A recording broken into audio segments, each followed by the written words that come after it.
આભના થાંભલા રોજ ઊભા રહે, વાયુનો વીંજણો રોજ હાલ્યા કરે, આ ઉદય ને અસ્તના દોરડા ઉપરે નટ બની રોજ રવિ રાજમાં લે, આ ભાગતી ભાગતી ભાગતી ભાગતી પડી જતી આ રાત સૂર્યને હાથ ના આવે, આ કર્મવાદી બધા કર્મ કરતા રહે, એહને ઊંઘવું કેમ ફાવે, આભના થાંભલા રોજ ઊભા રહે, આ વાયુનો વીંજણો રોજ હાલે.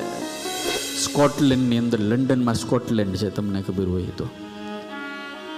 સ્કોટલેન્ડની અંદર એક હાવ ગરીબ ખેડૂત, ફ્લેમિંગ એનું નામ, પોતાના ખેતરમાં કંઈક કામ કરતો હશે ને એમાં એને ભયંકર એક તીણી ચીજ સંભળાડે, કોઈ માણસની, કોઈ યુવાનની અવાજ એવો ભાઈ દર્દીલો સંભળાણો ને, એવો દર્દીલો, એટલે એ તરફ ગયો તો તમને ખબર હોય તો કાદવ આવે, એ જુવાનનો છોકરો કાદવમાં આય સુધી ખૂતી ગયેલો. આ દળદળમાં નથી કહેતા, આ સંસાર એવો જ છે. એક વખત હલવાણા દેખાડે આપણને બહુ સારું સારું, એટલું બધું સારું. હું તમને એક ક્લિપ દેખાડું. છોકરાઓ રમત કરે છે, તગારું આમ ઢાંકે છે અને એમ કે આમ જો આમ કેટલું મસ્ત છે, આમ પકડજો, જલ્દી પકડજે, આમાં પારે એવું છે, કબૂતર છે. એમ સંસારમાં છે ને મા બાપને બધા ભેગા થઈને, ભાઈબંધોનો હગાવાલાને બધા ભેગા થઈને ઢોલ વગાડી હાથમાં તલવાર આપે ને, હાથમાં ગજરો આપે ને, સરસ મજાની શેરવાણી સીવડા દે ને, સરસ મજાના માંડવા કરી દે ને, એવું દેખાડે. આવે શું ખબર તમને? આ જુઓ, ક્લિપમાં જુઓ, આમ જોજો આ કેવી કારીગરી.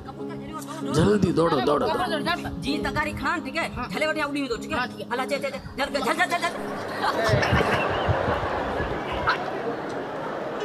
આવું છે. આ બધું છેતરામણું છે મારા બાપ, છેતરામણું. એવો હરખ પુદુડો કરે.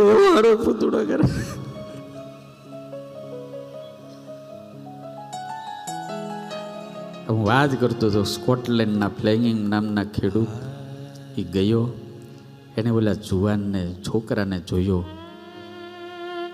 એને કોઈ કપડું કે કાંઈ લઈ અને નાખ્યું ને ઓલા છોકરાને મરતો બચાવ્યો.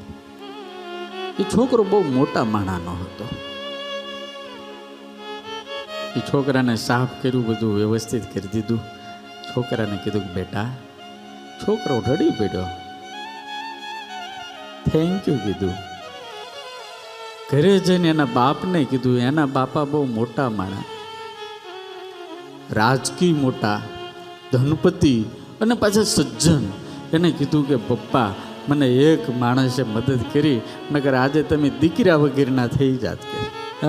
કે હા, કોણ છે?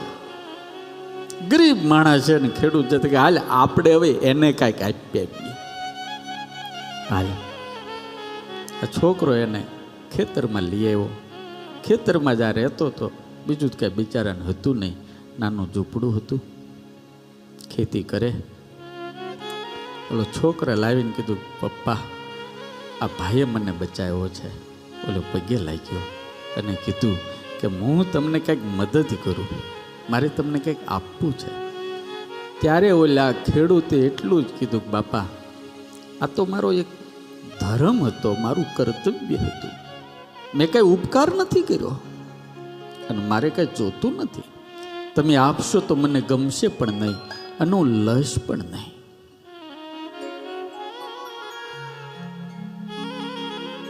ઓલાની આંખમાં આહુડા આવી ગયા. આટલો પરોપકારી, કાંઈક તો લો. નહીં, મારે કાંઈ ના જોઈએ. તો મારા ઘરે આવો ને મારા હગાવાલાને બધાને ભેગા કરીને હું તમારું સન્માન. ના હો બાપા, મેં કાંઈ એવું કર્યું છે. ખેડૂત એટલો સમજદાર, એને પ્રશ્ન કર્યો કે ભગવાન આ બધું જ આપણને આપે છે, એ કોઈ દાડો એણે જાહેરાત કરી? એ ભાઈ જાહેરાત કરી ભગવાને? કોઈ દાડો હું તને આપ્યું? આપણે જો હિસાબ કરીએ ને, હિસાબ, તો આપણી પેઢીઓ ઉઠી જાય ને તોય આપણે બિલ ન ચૂકવીએ કે એટલું એનું મોટું બિલ થાય. આબના થાંભલા રોજ ઊભા રહે, વાયુનો વીજણો રોજ હાલ્યા કરે, આ ઉદય ને અસ્તના દોરડા ઉપરે નટ બની રોજ રવિ રાજમાલે, આ ભાગતી ભાગતી ભાગતી ભાગતી પડી જતી, આ રાત સૂર્યને હાથ ના આવે, આ કર્મવાદી બધા કર્મ કરતા રહે, એહને ઊંઘવું કેમ ફાવે, આબના થાંભલા રોજ ઊભા રહે, આ વાયુનો વીજણો રોજ હાલે. કેટલું આપે આ ધરતી એની, આકાશ એનું, આ સૂર્ય એનો, ચંદ્ર એનો, આ પવન એનો, આ પ્રકાશ એનો, ઉપરથી અનરાધાર વરસાદ બનીને મારો ઠાકોર વરસે. હું ઘણી વખત એમ કહું કે તમારે કંઈક જોવું હોય ને તો તમારે સામું જોવું પડે, એક એકને જોવા પડે તો હું તમને જોઈ શકું. ખાવું હોય તો આવી રીતે આમ કરવું પડે, ઊંઘવું હોય તો મારે આમ નાક પાસે કંઈક લઈ જવું પડે, સાંભળવું હોય તો મારે ધ્યાન દેવું પડે, મારે તમારી પાસે આવવું હોય તો મારે પગનો ઉપયોગ કરવો પડે, મારે કંઈક લેવું હોય તો હાથનો ઉપયોગ કરવો પડે. આ બધું જ આપણે કરવું પડે છે.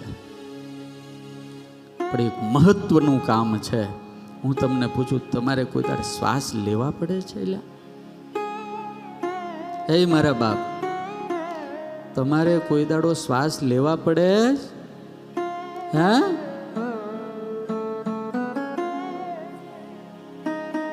તમે કોઈ દાડો પ્રયત્ન કર્યો કે મારે શ્વાસ લેવો પડશે આજે?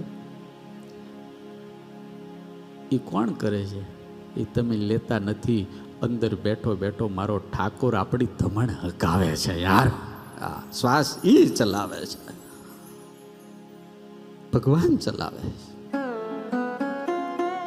તમે શું ચૂકવશો આના બારે?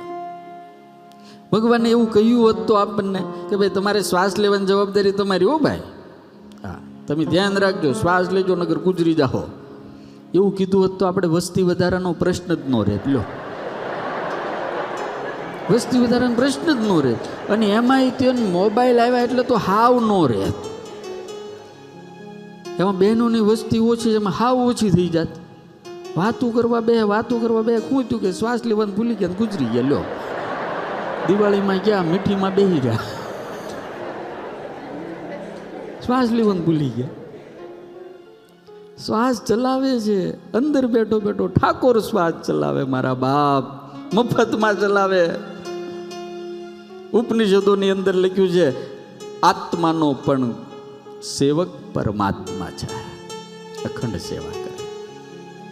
બોલાય કીધું બાપા ભગવાન કાંઈ નથી કહેતો અને ભગવાન કાંઈ એડવર્ટાઈઝ નથી કરતો, મારે કાંઈ કરવું નથી, મને માફ કરજો કે છે. કે સારું.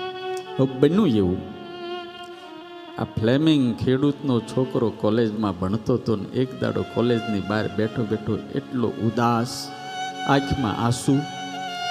એમાં ઓલો છોકરો આવ્યો જેને આના બાપાએ બચાવ્યો. એને ખબર નથી આ એનો દીકરો છે. એટલે બેસીને કીધું ભાઈ તું કેમ ઉદાસ છો? કે મારા બાપ બહુ ગરીબ છે, મારી પાસે પૈસા નથી, ફી ભરવાના, મારે ભણવું છે, ઈચ્છા બહુ છે અને ફી નથી.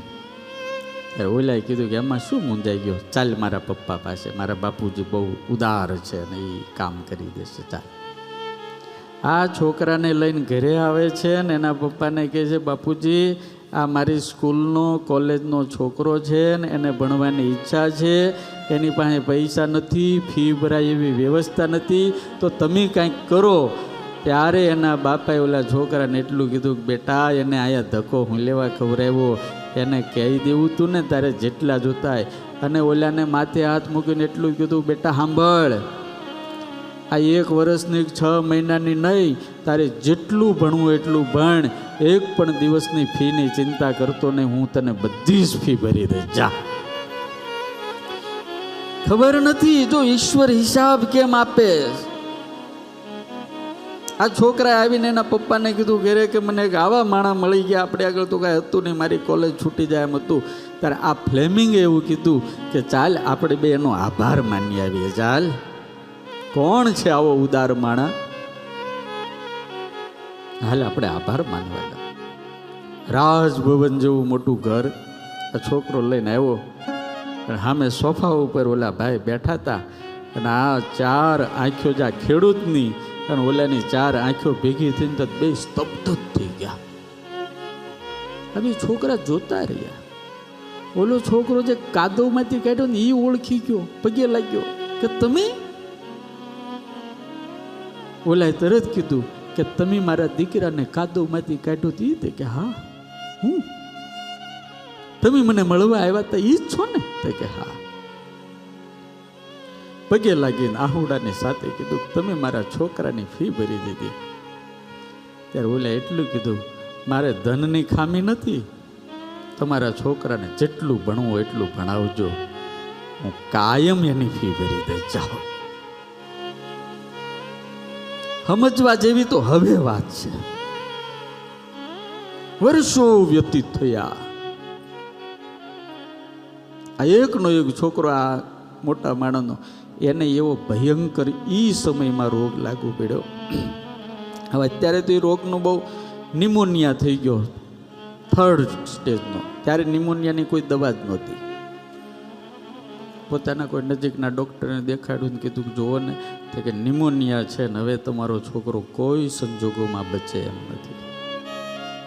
તો કે નહીં બચે? તો કે નહીં બચે. તો કે હવે કોઈ ઉપાય? તો કે શહેરમાં લઈ જાઓ ને વળી કોઈ ડૉક્ટર મળી જાય. એ છોકરાને શહેરમાં લાવ્યા અને એક ડૉક્ટરે હાથ પકડીને કીધું ચિંતા નહીં કરતા, આને હું બચાવી લઈશ. હા, આ બચી ગયા.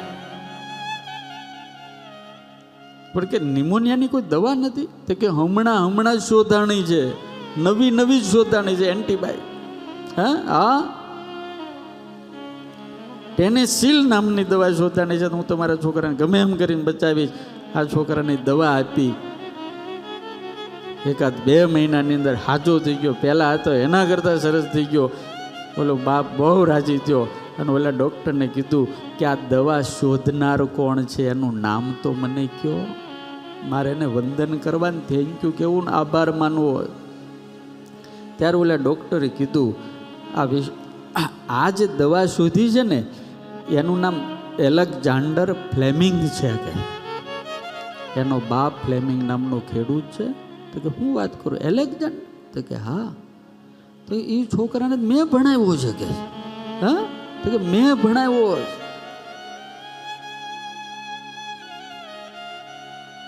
તમે વિચાર કરો કે જેને ભણાવ્યો હતો એની દવાના કારણે એનો છોકરો બચી ગયો. યાર, હે આ કર્મ કેવું છે! અને સૌ પ્રથમ એન્ટીબાયોટિક શોધનારો એ આ છોકરો એલેક્ઝાન્ડર ફ્લેમિંગ નામના ખેડૂતનો છોકરો. અને જે છોકરાને કાદવમાંથી બચાવ્યો હતો એક વખત અને બીજી વખત નિમોનિયામાંથી જાણે બચાવ્યો, એ છોકરો બીજો કોઈ નહીં. એ જ્યારે મોટો થયો ત્યારે લંડનનો મોટામાં મોટો પ્રધાન થયો ને એનું નામ ચર્ચિલ હતું, જેને વી ફોર વિક્ટોરની જેને સાઇન આપી હતી. અને હાલો મહાવિશ્વયુદ્ધ થયું ને મોટું વિશ્વયુદ્ધ, ત્યારે આ ચર્ચિલે બચાવ્યું હતું લંડનને, ઇંગ્લેન્ડને બચાવ્યું હતું. એટલે કરેલું ક્યારેય ક્યાંય વ્યર્થ જાતું નથી. સારું કરો તોય ભલે અને ખરાબ કરો તોય ભલે. એક સરસ મજાનો શેર મને યાદ આવે છે. આ સૌ કોઈના જીવનમાં એક એવી સાંજ આવે છે કે બધું જ હોવા છતાં એને કશું ન કામ આવે છે. એ સાંભળજો, સૌ કોઈના જીવનમાં એક એવી સાંજ આવે છે કે બધું જ હોવા છતાં એને કશું ન કામ આવે છે. મળે પ્રતિષ્ઠા અને ફૂલાય ગૌરવથી છાતી, પણ જ્યારે ચારેય બાજુથી ઘેરાય ને ત્યારે મારા બાપ હોઠે રામ આવે છે. તે છતાં જીવન જીવવાની જડીબુટી બતાવી દઉં, તે છતાં જીવન જીવવાની જડીબુટી બતાવી દઉં કે જ્યારે દુનિયામાં દવા કામ ન લાગે ને ત્યારે મારા બાપ કોકની દુઆઓ કામ લાગે છે. દુઆઓ લેતા શીખવું. હનુમાનજી મહારાજે માત્ર ને માત્ર સેવા કરી, રામની કરી, બધાની સેવા કરી, વિભીષણજીની કરી, સુગ્રીવજીની કરી, ભરતની કરી, લક્ષ્મણની કરી, માની કરી, બાપની કરી, દેવતાઓની સેવા કરી. પાંડવોની કરી, કૃષ્ણની કરી, સ્વામિનારાયણની કરી, અને આજે આપણી પણ સેવા મારો હનુમાન કરે છે યાર. દાદા હું નથી કરતા. મહાવીર વિક્રમ બજરંગી, કુમતિ નિવાર સુમતિ જૈસન.